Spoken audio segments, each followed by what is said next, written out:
ഒരിക്കലും നടക്കില്ലെന്ന് വിചാരിക്കുന്ന പല കാര്യങ്ങളും ഒറ്റ നിമിഷം കൊണ്ട് ചിലപ്പോൾ നടക്കും. ദൈവത്തിന് ഒറ്റ മിനിറ്റ് കൊണ്ട് ഇതെല്ലാം കീഴ്മേൽ മറിക്കാൻ പറ്റും. പ്രിയപ്പെട്ട സഹോദരങ്ങളെ, ഇന്ന് ഓരോരുത്തരുടെയും ജീവിതത്തിൽ ഇനി ഇത് എന്ന് നേരെയാവും, ഇത് എങ്ങനെ ശരിയാവും, ഇത് എന്നെങ്കിലും നേരെയാവുമോ, ഇത് എന്നെങ്കിലും നടക്കുമോ, ഇനി ഒരിക്കലും നടക്കില്ലായിരിക്കും, അങ്ങനെ ചിന്തിച്ചുകൊണ്ടിരിക്കുന്ന എല്ലാ ഭാരങ്ങളും, എല്ലാ കണ്ണുനീരും, എല്ലാ സങ്കടങ്ങളും ദൈവത്തിന് ഒറ്റ മിനിറ്റ് കൊണ്ട് മാറ്റാൻ പറ്റും. ദൈവത്തിന് ഒരു നിയമവും തടസ്സമല്ല, അത് മനസ്സിലാക്കണം. ദൈവത്തിന് ഏതൊരു കാര്യവും ഒറ്റ മിനിറ്റ് കൊണ്ട്, ഒറ്റ സെക്കൻഡ് കൊണ്ട് എനിക്ക് വേണ്ടി ചെയ്യാൻ കഴിയും എന്ന് ഞാനും നിങ്ങളും മനസ്സിലാക്കണം.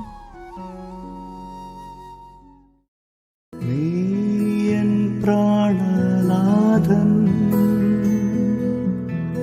നീയൻ സ്നേഹരാജൻ, നിന്നിലെല്ലാം എൻ ജീവനും സ്നേഹവുമേ. വാ യേശുനാഥ.